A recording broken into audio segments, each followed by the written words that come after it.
Shalom, bien-aimés dans le Seigneur, nous rendons grâce à Dieu pour cette opportunité qu'il nous accorde de poursuivre avec notre cours sur l'introduction à l'Ancien Testament. Lors de notre dernière intervention, nous nous sommes entretenus sur les événements importants ayant marqué la vie du peuple d'Israël, de ses origines jusqu'au temps qu'il a passé dans le désert. Et pour aujourd'hui, nous allons nous entretenir sur les événements importants ayant marqué la vie de ce peuple depuis la conquête jusqu'au schisme. Nous tenons à dire que l'étude de ces événements importants vise un but. Nous cherchons à comprendre quel était le message que l'Éternel avait voulu communiquer à son peuple, au peuple d'Israël, au travers de ses miracles, au travers de ses communications prophétiques. Parce que tout ce que l'Éternel avait fait au travers de ces événements visait un but. Et nous voulons aussi connaître, pour nous, Église, pour nous, le peuple de Dieu, racheté au prix du sang de l'agneau de Dieu, au prix du sang, du sacrifice de Jésus-Christ, quelles leçons pouvons-nous tirer de la vie du peuple d'Israël? Pour aujourd'hui, nous allons nous entretenir donc sur ce thème de la conquête au schisme. La conquête avait débuté sous Moïse. Alors qu'ils étaient dans le désert et qu'ils allaient conquérir leur terre au-delà du Jourdain en Canaan, les populations cananéennes qui étaient sur la rive est, étant alliées aux populations cananéennes qui étaient sur la rive ouest, se sont liguées pour faire barrage au peuple d'Israël. C'est ainsi que nous avons le roi de Hesbon ainsi que le roi de Bashan qui se sont ligués pour combattre le peuple d'Israël. Alors Moïse donnera l'ordre à Josué de faire lever l'armée et de débuter la conquête. Par la grâce du Seigneur, Israël a été vainqueur et le territoire du peuple d'Hesbon et de Bashan avait été donné à la tribu de Ruben, à la tribu de Gad ainsi qu'à la demi-tribu de Manassé. Le peuple d'Israël, poursuivant sa marche, a eu à perdre son leader. Moïse a eu à mourir sur le plain de Moab, juste en face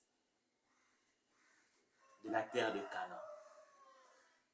Par la grâce du Seigneur, Josué s'est levé comme leader et sous la direction de Josué, le peuple a eu à traverser le Jourdain.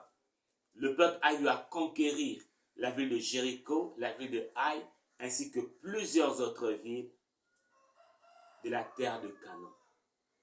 Le récit de la conquête de Canaan n'est pas le récit d'un peuple courageux. Il ne s'agit pas du récit d'un peuple victorieux, ni d'un peuple fort. Au contraire, le récit de la conquête est le récit des actes puissants du Seigneur, de l'Éternel qui tient ses promesses. Israël n'avait pas traversé le Jourdain par ses propres moyens. Israël n'avait pas conquis Jéricho par sa force. Même la petite ville de Haï, qui était une ville insignifiante, Israël n'a pas pu la conquérir par elle-même. Très important, le récit de la conquête est au fait le récit des interventions miraculeuses du Dieu d'Israël qui tient les paroles de son alliance. Il demeure fidèle à son alliance. Et cela est une très grande leçon que le peuple d'Israël pouvait tirer, à savoir que sa prospérité, sa victoire dépend de sa fidélité à l'alliance. De la même manière, nous, Église, nous devons retenir que les bénédictions que nous recevons, les grâces que nous avons, sont au fait des faveurs. Nous ne les méritons pas et ce n'est pas par notre force que nous les avons. Et nous ne pouvons en bénéficier que dans la mesure où nous sommes fidèles à l'Éternel notre Dieu. Notre premier texte, on va le lire dans le livre de Josué, chapitre 7, le verset 10 à 12. Josué, chapitre 7, le verset 10 à 12. Et là, c'est Josué qui est en train de pleurer devant le Seigneur, en train de se lamenter. Pourquoi est-ce que Israël a perdu la bataille face à Haï et que les autres nations de Canaan allaient se liguer et finir le peuple d'Israël? Voici ce que l'Éternel nous dit. Du chapitre 7, le verset 10 à 12. L'Éternel dit à Josué, lève-toi. Pourquoi restes-tu ainsi couché sur ton visage? Israël a péché, ils ont transgressé mon alliance que je leur ai prescrite, ils ont pris des choses dévouées par interdit, ils les ont dérobées et ont menti, et ils les ont cachées parmi leurs bagages. Aussi les enfants d'Israël ne peuvent-ils résister à leurs ennemis. Ils tourneront le dos devant leurs ennemis, car ils sont sous l'interdit. Je ne serai plus avec vous si vous ne détruisez pas l'interdit du milieu de vous. Et là, c'est une parole claire de la part du Seigneur. Quand même que je reste fidèle à mes promesses, j'attends de vous, mon peuple, que vous puissiez marcher conformément aux paroles de l'Alliance. Autrement, je ne serai plus avec vous. Autrement, vous allez tourner le dos face à vos ennemis. Et c'est ce qui arrive même dans la vie du chrétien. Il y a beaucoup d'enfants de Dieu qui ont cru en Jésus-Christ et même qui servent le Seigneur, mais qui sont sous l'oppression démoniaque. Ils ne sont pas victorieux face aux forces de l'ennemi. La raison est simple. Le chrétien, dans cette situation, n'expérimente pas la victoire parce qu'il y a un péché dans sa vie, parce qu'il est sous l'interdit. C'est à nous, peuple de Dieu, de nous examiner. Si nous sommes sous l'oppression démoniaque, nous sommes sous la malédiction des ancêtres, nous sommes sous la malédiction des sorciers, quand même que nous sommes enfants de Dieu, membres de l'Église, baptisés d'eau, parlant en langue, examinons notre vie de manière à ôter l'interdit, de manière à ôter les choses qui donnent accès au diable dans notre vie. Et alors, nous allons expérimenter la victoire de l'Éternel. Et tel que nous allons le voir dans la suite, cela a été une constante. Chaque fois que le peuple de l'Alliance ne marchait pas conformément aux paroles de l'Alliance, le peuple de l'Alliance ne bénéficiait plus des grâces de l'Éternel. Pour que nous puissions bénéficier, profiter des grâces de l'Éternel, nous devons marcher conformément aux paroles de l'Alliance. Josué ainsi que le peuple d'Israël, ayant compris la leçon, ont eu à enlever le mal du milieu d'eux. Achan, qui avait touché aux choses par interdites, avait été tué, lui ainsi que toute sa famille et tout ce qu'il possédait, même ses vaches. Quelqu'un va dire, mais pourquoi même les vaches? Il fallait enlever le mal, toute trace de mal. C'est la leçon que nous retirons. Enlever toutes sortes de mal du milieu de la communauté pour que la communauté soit victorieuse. C'est ainsi que Israël s'est relancé dans la conquête. Ils ont été vainqueurs. Ils ont conquis plusieurs autres villes par la suite. L'Éternel s'adressant toujours à Josué, au chapitre 13, le verset 1er, alors que Israël avait conquis un large territoire en Canaan, le Seigneur lui dit, Josué chapitre 13, verset 1er, Josué était vieux, avancé en âge. L'Éternel lui dit alors, tu es devenu vieux, tu es avancé en âge, et le pays qui te reste à soumettre est très grand. Certes, ils avaient conquis un large territoire, mais par rapport à la vision, par rapport à la promesse de Dieu, il y avait encore beaucoup à faire. Et là, l'Éternel s'adresse à Josué pour lui dire que ce n'est pas sous toi que Israël va entrer en possession de tout le territoire promis. Au fait, c'est bien plus tard, tel que nous allons le voir durant le règne de Salomon, qu'Israël a pu étendre sa domination sur toute l'étendue que l'Éternel leur avait donnée. 500 ans plus tard. Mais là, Dieu s'adresse déjà à Josué pour lui dire que ce n'est pas avec toi que toute la vision va s'accomplir. Certes, c'est avec toi que la vision a commencé, mais ce n'est pas avec toi que la vision va s'accomplir. Et là, c'est une très grande leçon que nous tirons pour nous qui avons une vision de la part du Seigneur. Dieu peut nous communiquer une vision, mais il n'est pas dit que cette vision s'accomplira nécessairement sous nous.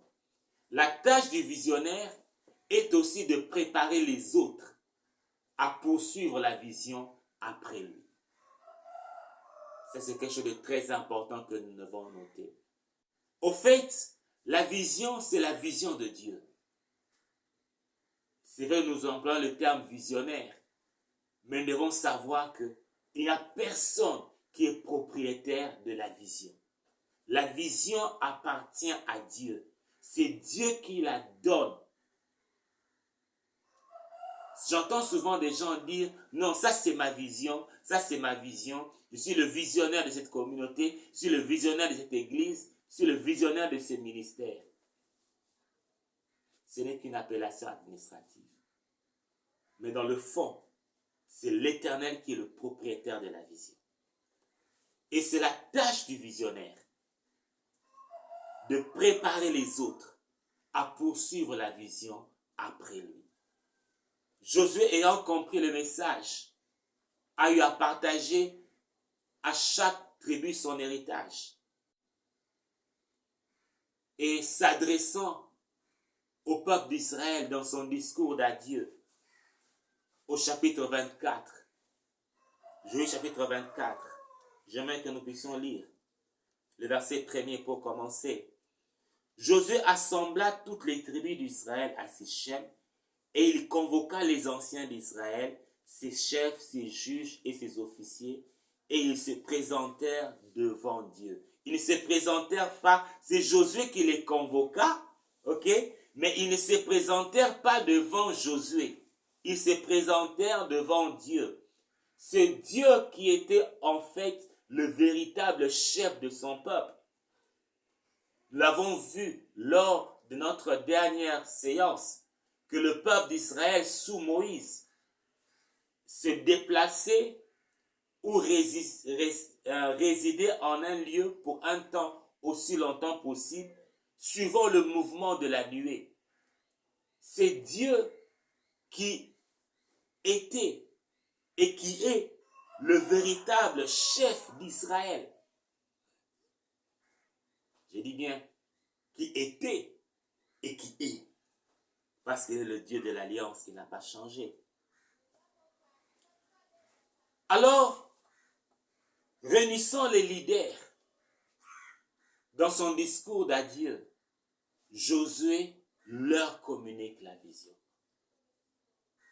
C'est vrai que chaque tribu avait son héritage et chaque tribu avait son chef, ses leaders. Mais Josué les réunit et leur communique la vision pour la suite. Alors la grande question que l'on se pose, c'est de savoir, est-ce que Josué n'avait pas commis une faute en matière de leadership en ne choisissant pas, en n'établissant pas un leader, un seul leader? J'aimerais dire qu'il n'y a aucune évidence dans le texte biblique qui montre que Josué avait commis une erreur. Au contraire, tout prouve à suffisance que l'Éternel Dieu est celui qui conduit son peuple. Mais le style de leadership peut varier. Le même Dieu, le même conducteur, l'Éternel qui reste le véritable chef, mais la manière de diriger peut changer suivant le but que l'Éternel s'impose. Et là, nous voyons un nouveau style de leadership s'installer. C'est la communauté d'Israël au travers de ses leaders qui reçoit la vision et qui doit poursuivre la vision. Et la volonté de Dieu était qu'il continue la conquête dans l'unité, en gardant l'esprit de l'unité. L'unité politique qui était créée, suivant un nouveau style de leadership, et bien plus l'unité religieuse. Parce que l'Éternel, déjà sous Moïse, avait choisi la famille d'Aaron comme étant la famille des sacrificateurs. Et il y avait un leadership bien clair, tel que nous pouvons le lire dans Josué chapitre toujours 24, le verset 33. Éléazar, fils d'Aaron, mourut, et on l'enterra à Gibéa Phiné, qui avait été donné à son fils Phiné dans la montagne d'Éphraïm. Nous voyons la clarté dans le leadership sacerdotal. À savoir qu'après la mort de Aaron, c'est Éléazar son fils. Et Éléazar a eu à diriger la sacrificature du temps de Josué. Et lorsque Josué meurt plus tard, Éléazar meurt. Et c'est Phiné qui dirige la sacrificature. Donc il y avait un leadership clair, une unité politique, suivant le nouveau style de leadership, avec les chefs des tribus, et le leadership spirituel, je dirais sacerdotal, pour être plus clair, avec Phiné. Malheureusement, à la mort de Josué, nous voyons Israël perdre ce leadership. C'est vrai que les tribus de Ruben, de Gad et la demi-tribu de Manassé étaient déjà retournées de l'autre côté du Jourdain. Mais au lieu de voir le peuple travailler dans l'unité, pour conquérir le reste du territoire, nous voyons au contraire se développer des sentiments d'individualisme dans les tribus et même des sentiments partisans, pour ne pas dire des sentiments de coterie. Certes, les affinités peuvent exister, mais les affinités ne peuvent pas aller au-devant des principes établis par Dieu. Israël devait conquérir ensemble, continuer la conquête. Mais lorsque nous allons dans les livres des juges, nous voyons une autre description. Nous voyons Judas faire appel à son frère. J'aimerais que nous puissions lire Juges chapitre 1er, le verset 1 à 3. Après la mort de Josué, les enfants d'Israël consultèrent l'Éternel en disant: qui de nous montera le premier contre les Cananéens pour les attaquer? On voit les enfants d'Israël tous ensemble consultent l'Éternel. Verset 2. L'Éternel répondit: Judas montera.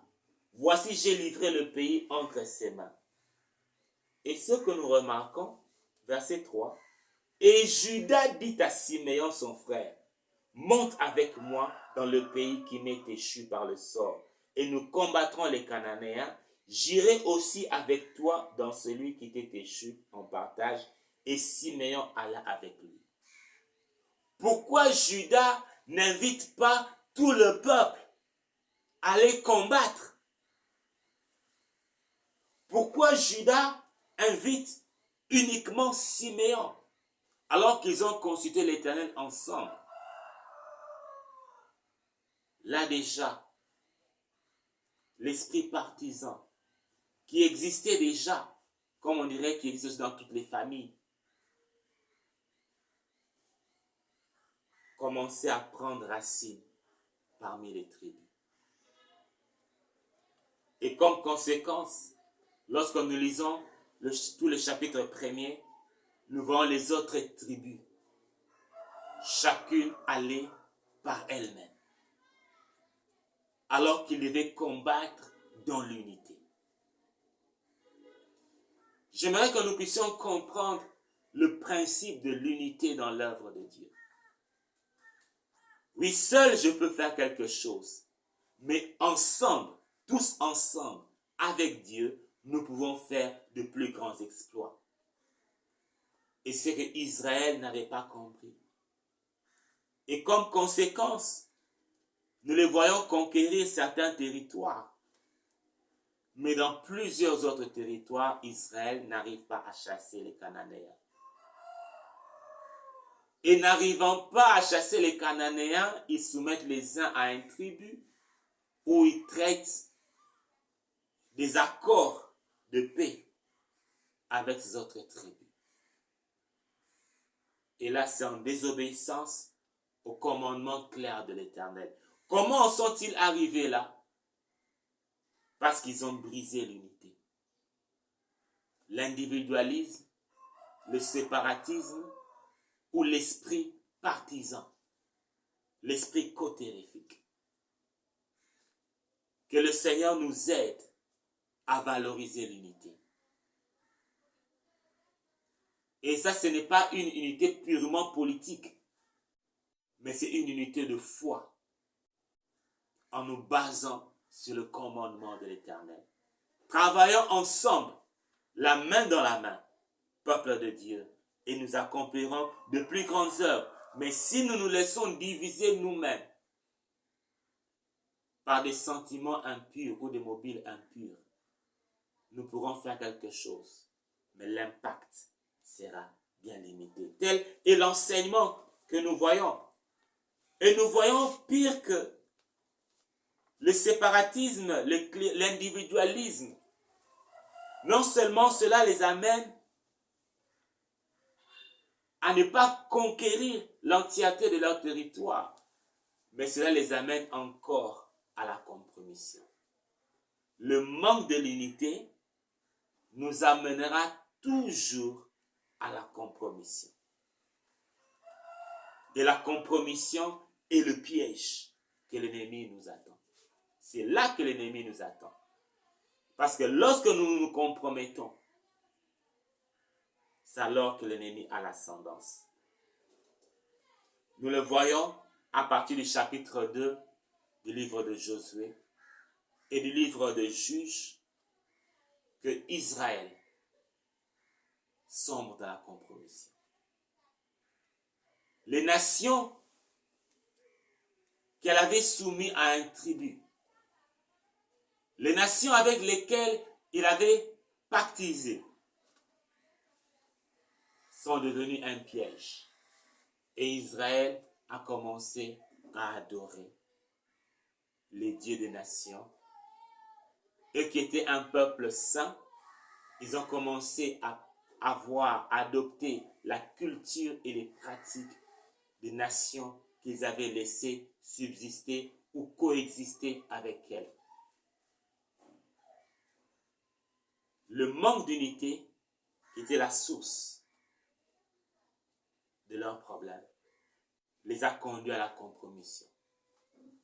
La compromission les a amenés plus tard à ne plus bénéficier des avantages de l'alliance. Parce que l'Éternel est clair. Je peux vous bénir, je peux vous élargir. Mais si vous vous détournez de moi, je vous tournerai le dos. Que le Seigneur puisse nous aider à comprendre l'importance de l'unité dans la foi, l'unité dans l'œuvre de Dieu, afin d'être toujours forts et de ne pas nous amener à la compromission. Parce que dans l'unité, je peux écouter mon frère. Lorsque je m'égare, mon frère peut me parler. Mais si je brise l'unité, je vais dans mon coin, faisant des exploits avec Dieu. Mais s'il m'arrive que mon cœur se laisse séduire, qui me parlera? Qui me ramènera à la raison?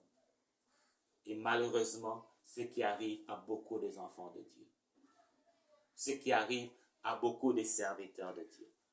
Apprenons la valeur de l'unité. Apprenons L'unité a un prix, l'unité est difficile, mais l'unité en vaut la peine.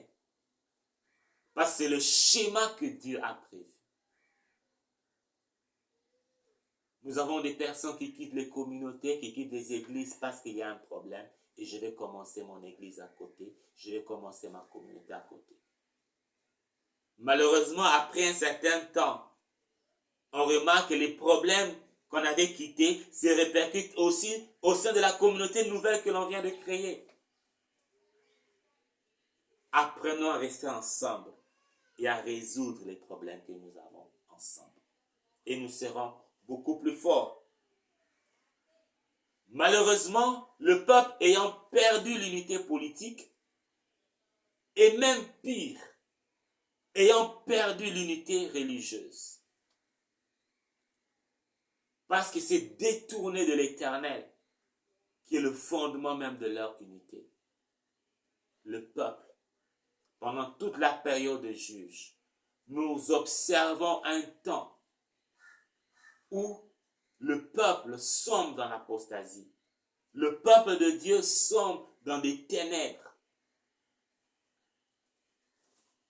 Et à cause de cela, de manière répétée, le jugement de Dieu s'abat sur son peuple. Béni soit le Seigneur pour ses jugements, béni soit le Seigneur pour son fouet, parce que le jugement, la peine, la souffrance a souvent conduit ce peuple d'Israël à la repentance, à se souvenir que si nous sommes dans cette peine, c'est à cause de nos péchés. C'est à cause de nos péchés. Nous ne sommes pas en train de dire, comprenez que toutes nos souffrances sont dues au péché, mais nous devons être assez honnêtes pour reconnaître que si la cause de nos souffrances, les causes de nos souffrances sont dues au péché, de venir vers le Seigneur dans la repentance. Et c'est ainsi que lorsque ce peuple se repentait, le Seigneur envoyait des juges, des libérateurs. Malheureusement, le peuple restait fidèle à Dieu durant la vie du libérateur, durant la vie du héros, durant la vie du juge. Et après sa mort, le peuple oubliait tous les bienfaits et retournait. Ce cycle que nous avons. Et ce cycle, sa cause première, c'est le manque de l'unité. Le manque de l'unité. Que le Seigneur nous aide à conserver cette unité qui est importante à l'avancement du plan de Dieu. C'est ainsi que dans cette période de chaos, d'obscurité profonde, que le Seigneur va appeler un homme, Samuel. Samuel, ce fils que Dieu a donné à une femme stérile, qu'il a demandé à Dieu, ce fils qui a grandi au pied du sacrificateur Élie. Et là, très important de noter que Élie, quand même, était sacrificateur, n'a pas fait respecter là, à Silo, les principes de la sacrificature.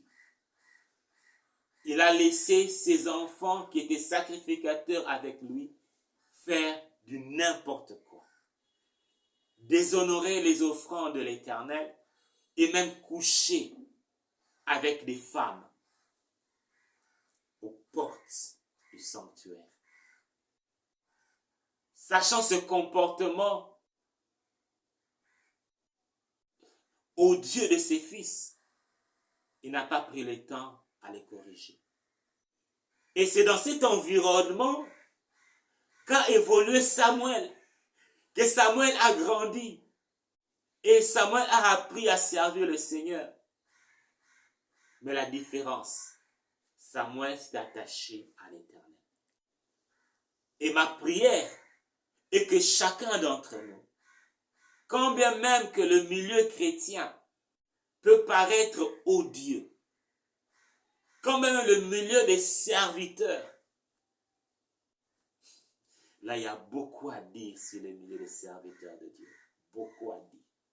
Beaucoup à dire. Que le Seigneur nous fasse grâce Mais néanmoins, nous sommes en formation et nous devons le dire. Quand même que le milieu des serviteurs de Dieu est un milieu odieux, nauséabond, rebelle à Dieu.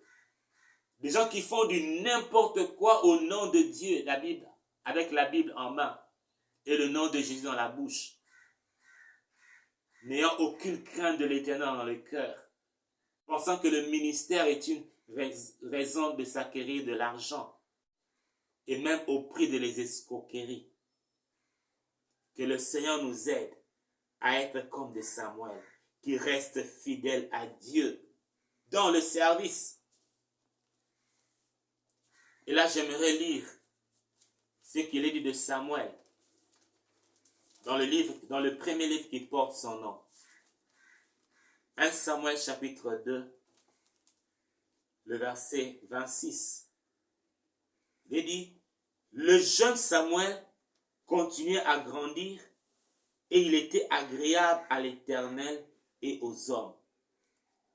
C'est le même témoignage qui est donné de la croissance de notre Seigneur Jésus-Christ dans Luc chapitre 2, le verset 52, quand il est dit que l'enfant croissait en stature, en grâce, en sagesse, et trouvant grâce auprès de Dieu et auprès des hommes. Quand même dans un environnement malsain dans lequel il était, Samuel a su faire la différence parce qu'il était attaché à l'Éternel.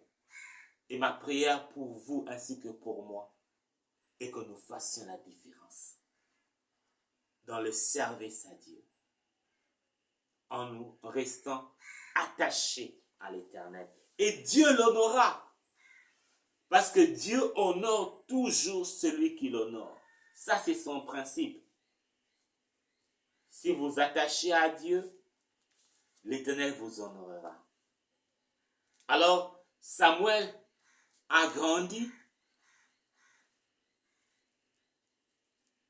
Il a continué à servir le Seigneur, quand même que le sanctuaire de Silo avait été abandonné, parce que l'arche était prise en captivité, saisie par les Philistins.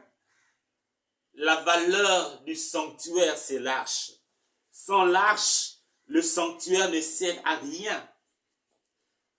Sans la présence de Dieu, le sanctuaire ne sert de rien. Que le Seigneur puisse nous aider alors que nous pouvons construire les plus beaux temples, les plus beaux lieux de culte.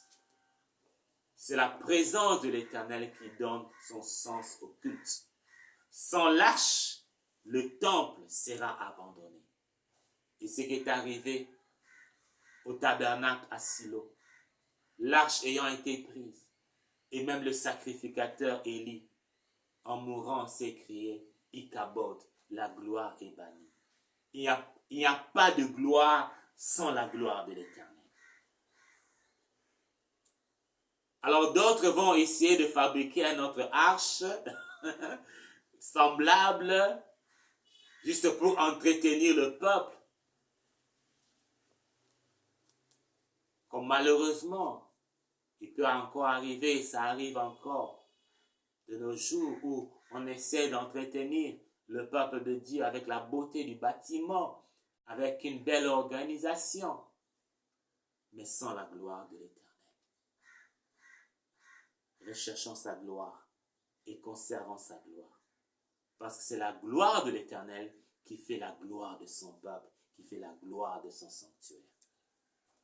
C'est ainsi que le jeune Samuel va grandir.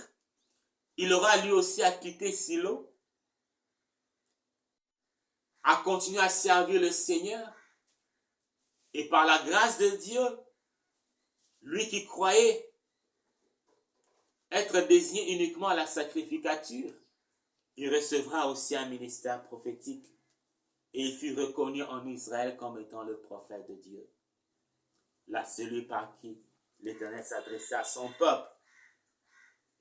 Nous pouvons voir dans 1 Samuel chapitre 8, le verset 1er à 5, comment est-ce que son ministère avait grandi. Comment est-ce qu'il était respecté. Comment est-ce qu'il était honoré. et étant honoré et arrivé à un âge avancé, il nous est dit que Samuel avait établi ses fils comme juges. En fait, c'était lui qui était le juge reconnu et ses fils l'assistaient. Et là, ici, il se pose un problème. Les fils de Samuel ne marchaient pas selon les voies de l'Éternel. Et le peuple qui avait reconnu en Samuel un prophète, parce que chose très importante à noter, c'est que tous les juges ou les héros étaient des héros locaux. Avec Samuel, Israël a eu un juge d'une carrure nationale. C'est très important. Les autres juges étaient des héros locaux, des juges locaux. Mais avec Samuel, c'est toute la nation d'Israël qui se retrouvait en lui. Et là, pratiquement toutes les 12 tribus avaient retrouvé un chef qu'ils n'avaient plus eu après la mort de Josué. Alors là, on peut se poser beaucoup de questions. Israël, voyant que les fils de Samuel ne marchaient pas suivant la voie de l'Éternel, et par peur de perdre l'unité retrouvée après la mort de Samuel, le peuple demande un roi. Le peuple demande un roi. Parce que le peuple a eu peur de perdre l'unité nationale qui était retrouvée sous Samuel. Et là, ces demandes du roi déplaît à Samuel. Et tel qu'on peut le voir, déplaît aussi à l'Éternel. Pour la simple raison que c'est l'Éternel qui est le véritable roi de son peuple. C'est l'Éternel qui dirige son peuple. Le peuple ayant retrouvé cette unité derrière Samuel, devait continuer à faire confiance au Dieu de Samuel. Que le Dieu de Samuel continuera à diriger ce peuple s'il marche dans l'unité et s'il marche dans la foi. Unité politique et unité religieuse retrouvée. À savoir que nous n'avons pas à imposer des méthodes au Seigneur. Nous voulons Dieu que tu nous diriges de cette manière. Mais nous avons à nous soumettre à la direction du peuple. Cette demande était un manque de foi. Cette demande suscitée par la peur était un manque de foi. Et ma prière est que le Seigneur puisse nous aider à toujours lui faire confiance. À savoir qu'il a tous les moyens pour nous conduire. Évitons de prendre des décisions motivées par le doute, par la peur ou par l'incrédulité. Mais que toutes nos décisions soient basées sur la foi. Mais il est important de mentionner quelque chose dans la vie de Samuel à la fin. Pourquoi est-ce que Samuel avait établi ses fils comme juges? Là, il y a quelques points d'interrogation. Certes, on n'aura pas toutes les réponses, mais certainement, Samuel a voulu donner au peuple un leadership clair après lui, en établissant ses fils. Là, nous avons un avertissement pour nous visionnaires. À savoir que la vision de Dieu doit être communiquée aux fils spirituels. Pas nécessairement aux fils selon la chair. Il peut arriver que nos fils selon la chair ne soient pas nos fils spirituels. Oui, le vœu de tout parent, le vœu de tout homme de Dieu est que ses fils dans la chair puissent suivre les traces de leur père. Mais la transmission de la division divine n'est pas une affaire familiale. Parce que la vision, elle est la vision de Dieu. L'homme de Dieu, nous répétons, n'est pas le propriétaire de la vision. Ce n'est pas ma vision que je vais communiquer à mon fils. Ce n'est pas ma chose. La vision divine doit être communiquée au fils dans la foi. Rassurez-vous, Moïse avait aussi des enfants. Mais Moïse n'a pas laissé le leadership d'Israël à un de ses fils, à Josué, son fils spirituel. Et là, c'est une très grande leçon que nous tirons pour l'Église, et particulièrement pour nos églises. Homme de Dieu, visionnaire, l'Église ne t'appartient pas. L'Église n'est pas une question familiale. Beaucoup d'hommes de Dieu ont détruit leur propre travail en voulant imposer leur fils ou leur fille à la direction de l'œuvre de Dieu après eux. Que le Seigneur puisse donner la sagesse, qu'au-delà d'une filiation naturelle, que nous puissions comprendre que la vision de Dieu se communique au Fils spirituel.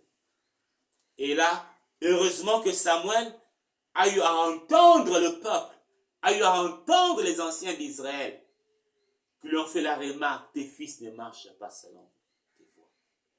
Et qui plaisent aux leaders, aux visionnaires, qui entendent Dieu, de savoir aussi entendre les hommes que Dieu a mis à nos côtés. Que le Seigneur puisse nous aider, il y a beaucoup à dire là-dessus. Et si nous nous attardons là, nous n'allons pas fini la leçon de ce jour. Alors, Samuel, suivant l'ordre du Seigneur, va choisir comme roi, premièrement Saül, et plus tard, il va choisir David. À ce niveau, j'aimerais juste faire un parallélisme entre Saül et David. Saül fut rejeté par l'Éternel, comme même choisi par l'Éternel. Il fut rejeté, et cela à cause de ses multiples transgressions, de ses multiples désobéissances qui ne furent jamais suivies d'une repentance sincère.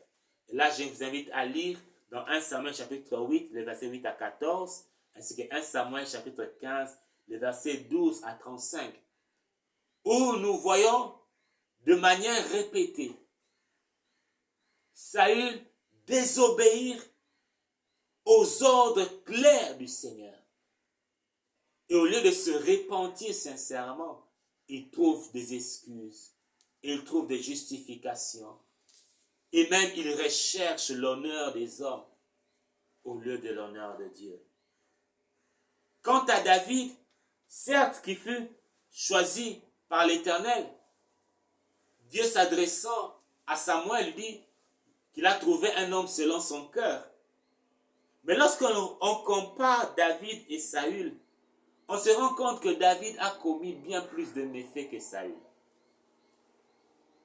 D'un point de vue humain, s'il faut comparer Saül et David, je dis bien d'un point de vue humain, Saül était de loin un meilleur roi que David. David a commis trop de gaffes. Il a versé trop de sang.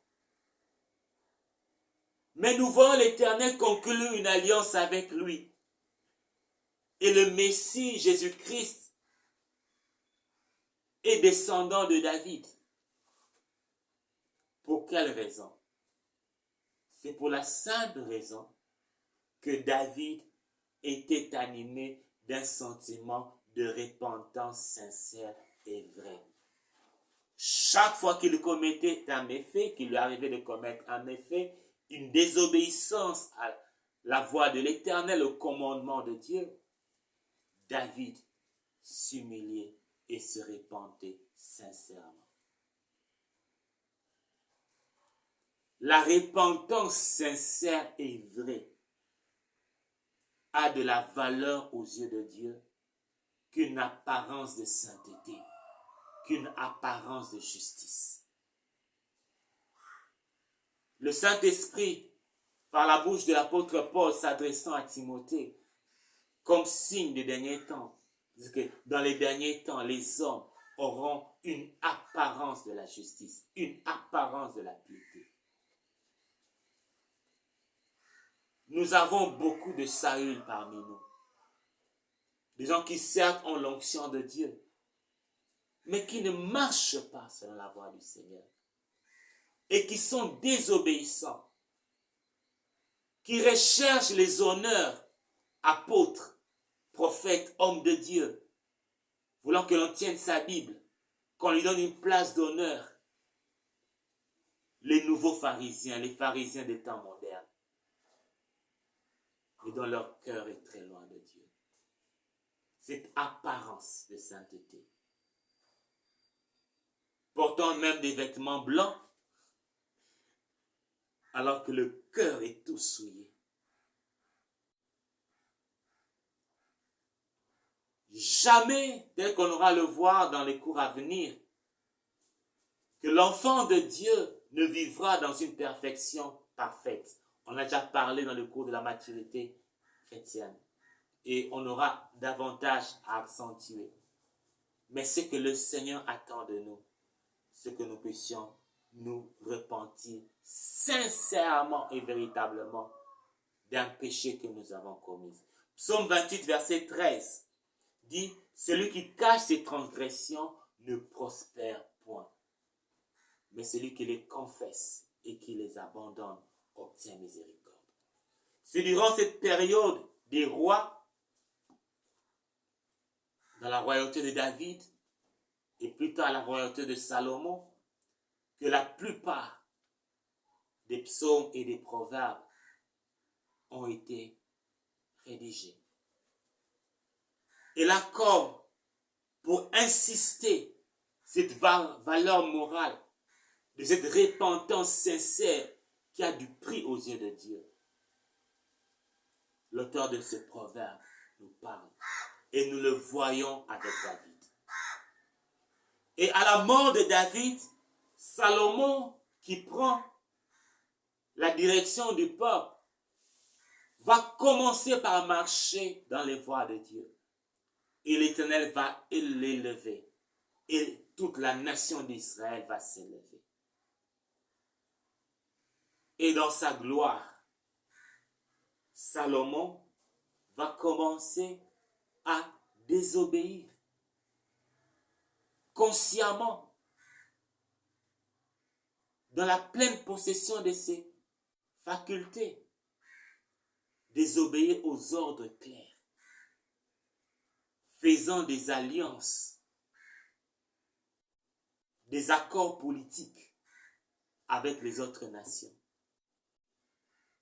et même en se liant par le mariage avec ces autres nations païennes. Alors que le commandement de l'Éternel était clair. Pas d'alliance avec les autres nations. Et encore moins pas de mariage avec les filles des autres nations. Parce que déjà sous Moïse, l'avertissement était clair. Elles détourneront votre cœur de l'Éternel. Et Salomon, dans toute la sagesse, dans toute la connaissance qu'il avait, il a ignoré le commandement de l'Éternel. Il a persévéré dans son péché. Il ne s'est pas repenti. Et malheureusement, c'est lui qui va ramener l'idolâtrie à Jérusalem. Et ramenant l'idolâtrie à Jérusalem, il va ramener l'idolâtrie en Israël. C'est alors que le jugement de Dieu va s'abattre sur lui. À savoir que le Seigneur le annoncera clairement. Il faut le lire dans 1 Roi chapitre 11, à partir du verset 1er au verset 13. Et là, c'est le prophète de l'Éternel qui lui apporte cette parole de jugement. À cause de tes actions, le royaume sera divisé. Le Seigneur dit, je ne le ferai pas sur ta vie pendant ton règne. Je le ferai après toi. Pourquoi? Parce qu'il a désobéi. Et quand bien même recevant cette parole de jugement, si en ce moment-là, Salomon s'était repenti sincèrement, l'Éternel allait revenir sur cette parole de jugement. Il a été indifférent au jugement de l'Éternel. Sa désobéissance, quand bien même Israël était arrivé à l'apogée de sa gloire, sa désobéissance répétée, sans suivi de repentance, avait sémé les germes de la division, les germes du schisme que nous allons voir demain, qui s'est produit avec la vie de son fils, Roboam, son successeur. Et là, c'est un avertissement que l'Éternel nous donne. Aussi haut que le Seigneur peut nous élever, si nous nous détournons de lui, l'Éternel lui-même causera notre chute. Aussi grand que nous pouvons être, aussi grands les exploits que nous pouvons faire avec Dieu, si nous désobéissons et nous persistons dans la désobéissance, l'Éternel nous ramènera au plus bas. De la même manière qu'il nous a élevés, de la même manière qu'il nous ramènera au plus bas. Mais qu'il plaise à Dieu que nous ayons ce cœur de David. Quand Nathan, le prophète, s'est approché de lui et lui a révélé son péché. Quand même il était roi, il n'a pas demandé au prophète de l'honorer devant ses serviteurs. Il s'est humilié et a reconnu son péché et a demandé pardon à Dieu. La repentance sincère non seulement nous ouvre à la bénédiction, mais nous maintient dans la bénédiction. Mais faisons attention, parce qu'il y a de ces péchés, quand même nous devons nous repentir, comme l'Éternel peut nous restaurer, les conséquences vont toujours demeurer. Parce qu'on voit le règne de David, un règne trouble. Un règne trouble. Au point que l'inceste est arrivé dans sa famille. Le meurtre au sein de sa famille. Et même que son fils, Absalom, l'a chassé du pouvoir. Et son propre fils a couché avec ses concubines aux yeux de tout Israël. La honte. Oui, Dieu est capable de nous restaurer et Dieu veut nous restaurer. Mais faisons attention, parce que Dieu peut aussi nous humilier. Et cette humiliation de Dieu n'a pas pour but de nous écraser. Ça a pour but de nous ramener à lui, dans l'humilité. Notre grandeur, notre excellence, notre bénédiction nous vient de lui. Restons attachés à lui, afin que nous puissions continuer à fleurir. Telles sont les grandes leçons que nous retirons des événements marquants dans la vie du peuple d'Israël, de la conquête jusqu'au schisme. Prions. Tendre Père Céleste, merci parce que tu n'as pas changé. Tu es le même. Tu veux nous élever. Tu as promis de nous élever. Tu veux nous bénir, Seigneur, nous élargir. Tu veux étendre nos limites, Seigneur. Tu veux, comme le peuple d'Israël, que nous puissions nous lancer dans la conquête, conquérir des villes, conquérir des territoires, accomplir de grandes choses pour la gloire de ton nom. Seigneur, tu es capable de le faire et tu veux le faire. Je prie que tu nous gardes humbles devant ta face pour toujours entendre ta voix et tes directives et toujours marcher dans tes voies. Bénis chacun d'entre nous, Seigneur, et que ta grâce puisse abonder davantage. Au nom de Jésus. Amen. Que le Seigneur nous bénisse abondamment. Nous nous retrouvons demain pour la suite. Nous allons voir du schisme à la restauration. Que le Seigneur nous bénisse abondamment.